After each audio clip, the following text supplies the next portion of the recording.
Hello everyone, welcome to ED magic. आज हम पढ़ने जा रहे हैं history chapter 3 Nazism and the rise of Hitler. Class 9th का एक चैप्टर है। इस चैप्टर में हम पढ़ेंगे नाजिज्म के बारे में कि नाजिज्म क्या है। बेसिकली नाजिज्म एक स्ट्रक्चर ऑफ आइडियाज है जो वर्ल्ड और पॉलिटिक्स के बारे में बताता है। इस चैप्टर में हम हिटलर के बारे में पढ़ेंगे कि हिटलर कैसे आता है, वो कैसे जर्मनी में वो पावर में आता है, वो कौन कौन से पॉलिसीज़ निकालता है।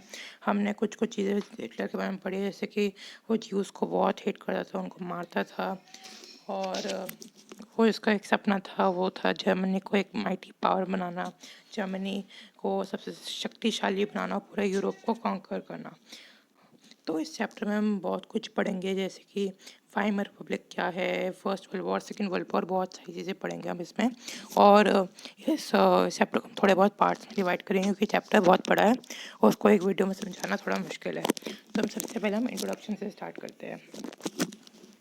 So the lesson explain the rise of Hitler and start propaganda, मतलब कि हिटलर कैसे पावर में आया, वो कैसे लोगों के सामने अपने आइडियाज़ को, अपने मैसेजेस को कैसे एक्सप्रेस करता था। ठीक है, और हम उसके बारे में पढ़ेंगे कि उसने कैसे जर्मनी को पावरफुल बनाया, ये भी हम पढ़ेंगे।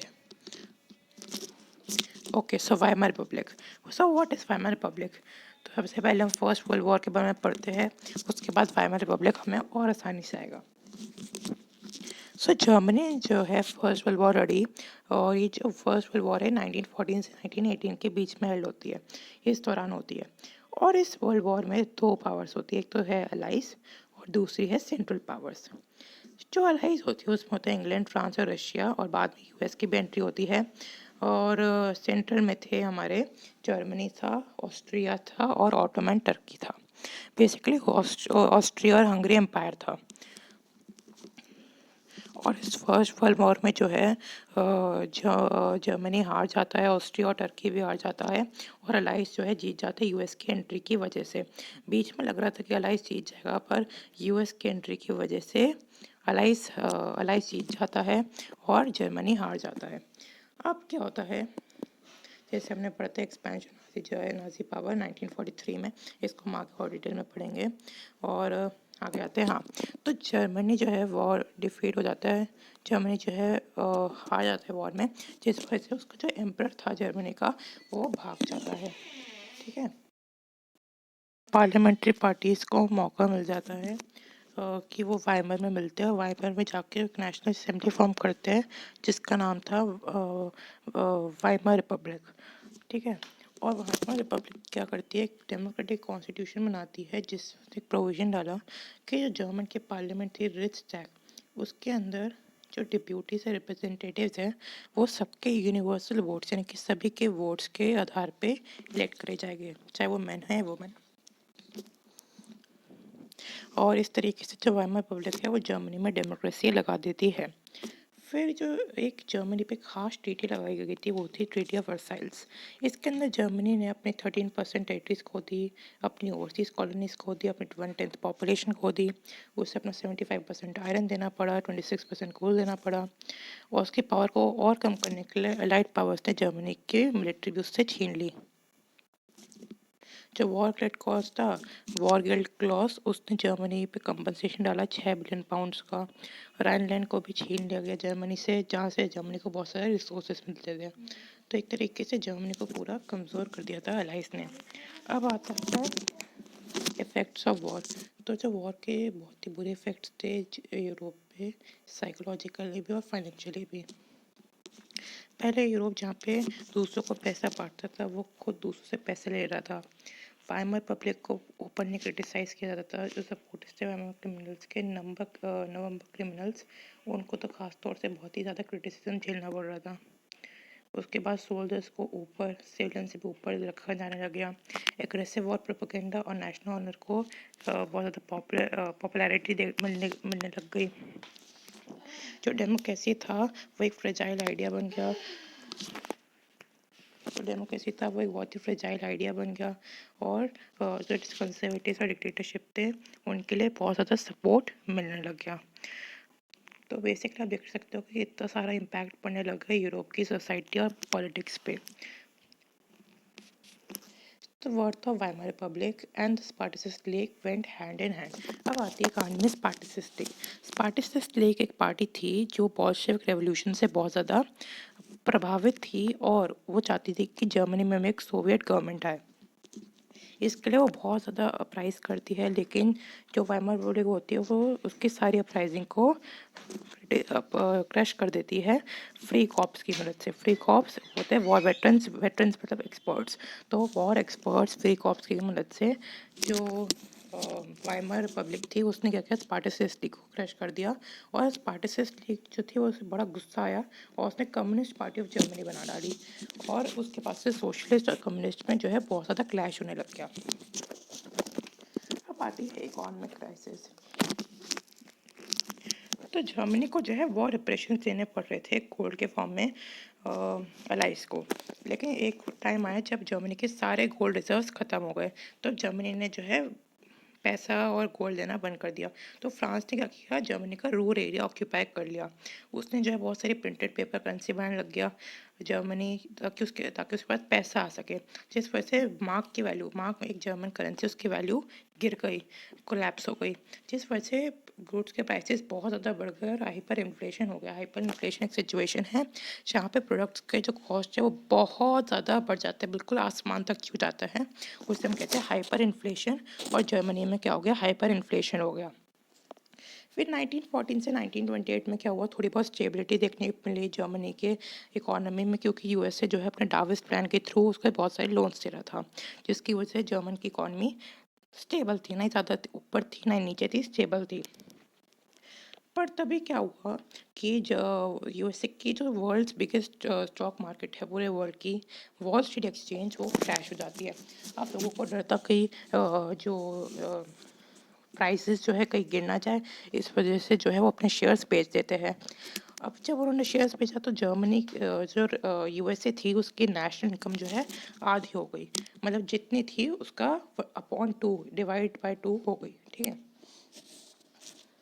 अब इससे जो है सारा जितना भी इंडस्ट्रियल सेक्टर हो गया, प्राइमरी सेक्टर हो गया, टर्शरी सेक्टर हो गया, सब पे प्रभाव पड़ा। और एक फीलिंग ऑफ प्रोलेटराइजेशन लोगों में आने लग गई। ये एक ऐसी फीलिंग है जिसमें लोगों को लगने लगता है कि वो वर्किंग क्लास के लेवल तक आ गए। ठीक है, तो लोगों की सैलरी डिमिनिश होने लग गई, लोगों की नौकरियां चली गई, अनएम्प्लॉयमेंट आ गई और सबके बिजनेसेस बंद हो गए। वुमेन जो है अपने बच्चों को खाना नहीं दे पाती थी, तो पूरी इकॉनमी बिल्कुल ठप पड़ गई। अब वाइमर रिपब्लिक के अंदर कुछ डिफेक्ट्स थे। अभी देखा हमने वाइमर रिपब्लिक लोग बिल्कुल पसंद नहीं करते थे उसको, क्योंकि लोगों को लगता था इसी की वजह से बर्बर हारे, और अगर वो पीस ट्रीटी साइन नहीं करती वर्साइल्स की तो जर्मनी इतना नुकसान नहीं भुगतना पड़ता जर्मनी को। बट इसी रिपब्लिक की वजह से जर्मनी को इतना नुकसान हुआ और ऊपर से इतनी क्राइसिस का भी जिम्मेदार जो है इसी को ठहराया गया। अब इसके अंदर कुछ इनहेरेंट डिफेक्ट्स थे प्रोपोर्शनल रिप्रेजेंटेशन के थ्रू, जो है एक ऐसा बेसिकली एक पॉलिसी थी जिसके थ्रू मतलब कि किसी भी पार्टी का मेजॉरिटी में आना मुश्किल है। बेसिकली कोलिशन गवर्नमेंट से बड़ी सपोर्ट मिलता था इस पॉलिसी के थ्रू, प्रोपोर्शनल रिप्रेजेंटेशन के थ्रू। अब आता है सेकेंड डिफेक्ट है आर्टिकल 48। आर्टिकल 48 में क्या है कि प्रेसिडेंट अपनी मर्जी से इमरजेंसी इम्पोज कर सकता है, सिविल राइट्स को सस्पेंड कर सकता है, जैसे कि फ्रीडम स्पीच और असेंबली, और रूल बाय डिक्री, मतलब कि उसे किसी से पूछना नहीं पड़ेगा, वो मतलब कि अपने हिसाब से कोई भी लॉ बना सकता है और उसके लॉ, और वो किसी के लिए आंसरेबल नहीं है, उसे किसी से पूछना नहीं पड़ेगा, वो अपने हिसाब से कोई भी लॉ बना सकता है। ठीक है, और अब आते हैं हिटलर कैसे पावर में आया। तो हिटलर जो है ऑस्ट्रिया में बॉर्न हुआ 1889 में। ठीक है, वो बेसिकली एक कॉर्पोरल था और उसको अपनी ब्रेवरी के लिए बहुत सारे मेडल्स भी मिले। और जो वर्साइल्स ट्रीटी थी इसमें जो है वो बहुत ज़्यादा गुस्सा हो गया वर्साइल्स ट्रीटी को देखते हैं, इस वजह से उसका बस एक ही ड्रीम था, वो था अलाइज से बदला लेना। जहाँ पे आप हिटलर को देख सकते हो, ये हिटलर है और इसी तरह सपोर्ट मिलता था उस टाइम पे। The Treaty of Versailles made him furious. He joined the German Workers' Party. उसने जर्मन वर्कर्स पार्टी में खुद को इनरोल करवाया और फिर जब उसका लीडर बना तो उसने उसका नाम चेंज करके national socialist German workers party में बदल दिया और बाद में इस पार्टी का नाम जो है नाजी पार्टी रख दिया गया। ठीक है। और अब जो नाज़िज़्म था उसने ग्रेट इकोनॉमिक डिप्रेशन के वक्त बहुत ज़्यादा मतलब कि जर्मन के लोगों को इतना स्पीचेस दी और उनको एक विश्वास दिया जर्मन्स को कि अगर उसकी पार्टी जो है पावर में आएगी तो वो जो है जर्मन्स के लिए बहुत ज़्यादा वेलफेयर करेगी। ठीक है, बहुत सारी पॉलिसीज़ लाएगी, अनएम्प्लॉयमेंट लाएगी और यूथ का फ्यूचर सिक्योर करेगी और जितने भी फॉरेन इन्फ्लुएंसेस थे उन्हें बाहर निकालेगी, इकनॉमी सही करेगी। तो उसने बहुत सारे प्रॉमिस दिए थे हिटलर से, जिस वजह से उसे सब बहुत ज़्यादा सपोर्ट मिलने लग गया था। तो आप देखोगे कि हिटलर एक बहुत पावरफुल स्पीकर था जिससे लोग उससे बहुत ज़्यादा इन्फ्लुएंस भी हो जाते थे। और यहाँ पे आप देख सकते हो रेड बैनर्स विद स्वास्तिक और यहाँ पे ये सब और ये बहुत सारी रैलीज रखी जा रही है, मोबिलाइजेशन आप देख सकते हो इतना सारा है, बहुत सारे पोस्टर्स और पब्लिक मीटिंग्स रखी जा रही थी, तो ये सब होता था। तो basically swastika symbol with red banners, pamphlets, ritualised sounds of employees, ये सब हमें देखने को मिलता था नाजी प्रोपेगेंडा के वक्त। तो नाजी का बस एक ही अपने प्रोपेगेंडा में वो दिखाती थी कि हिटलर एक मसीहा है जो इसलिए पैदा हुआ है ताकि वो जर्मन्स को मदद दे सके, जर्मन्स को उसकी प्रॉब्लम से जो है बाहर निकाल सके। डिस्ट्रक्शन ऑफ डेमोक्रेसी, अब कैसे हिटलर जो है डेमोक्रेसी को हटाता है जर्मनी से। तो 30 जनवरी 1933 में हिंडरबर्ग प्रेसिडेंट ने जो है हिटलर को जो है चांसलरशिप दी, जो पूरे कैबिनेट में सबसे हाईएस्ट पावर थी। ये आप देख सकते हो प्रेसिडेंट हिंडरबर्ग है, ये प्रेसिडेंट हिंडरबर्ग है, ठीक है, और ये हिटलर है। तो यहाँ पे जो है हिटलर ने जब ये मिली हिटलर को ये पोजीशन, तो हिटलर ने जो है डेमोक्रेसी को हटाना शुरू कर दिया। तभी एक मिस्टीरियस फायर जो है रिस्टैग में लगी जिसकी वजह से हिटलर ने एक फायर डिक्री लगाई जिसने सभी जिसने जितने भी सिविल राइट्स थे उन सबको सस्पेंड कर दिया, चाहे वो स्पीच थी, प्रेस थी, असेंबली, सबको सस्पेंड कर दिया जो भी वाइमर कॉन्स्टिट्यूशन ने दी थी। और जितने भी कम्युनिस्ट थे उनको कंसंट्रेशन कैंप्स में भेजा गया, उनको मारने लगे। जितने पॉलिटिकल पार्टीज थे उनको बैन कर दिया गया। स्पेशल सर्विलेंस और सिक्योरिटी फोर्सेस बनाए गए लोगों पे नज़र रखने के लिए। इनेबलिंग एक्ट पास किया गया जिसने हिटलर को सारी पावर्स दे दी और हिटलर ने क्या किया, इस एक्ट के थ्रू उसने जो है डिक्टेटरशिप लगा दी जर्मनी में और डेमोक्रेसी को हटा दिया। फिर आप यहाँ पे देख सकते हो स्टॉर्म ट्रूपर्स जो थे पहले से थे इसमें, गेस्टापो सीक्रेट स्टेट पुलिस जो स्पाई करते थे, और ये एसएस प्रोटेक्शन स्क्वाड, ठीक है। तो ये सब थी, आप देख सकते स्टैपो थी, एसएस थी, criminal police, security service, SA, storm troopers और रेगुलर पुलिस, ये सब थे। तो ये सब इसलिए करी गई ताकि जो है मतलब लोगों पे नज़र रखी जाए।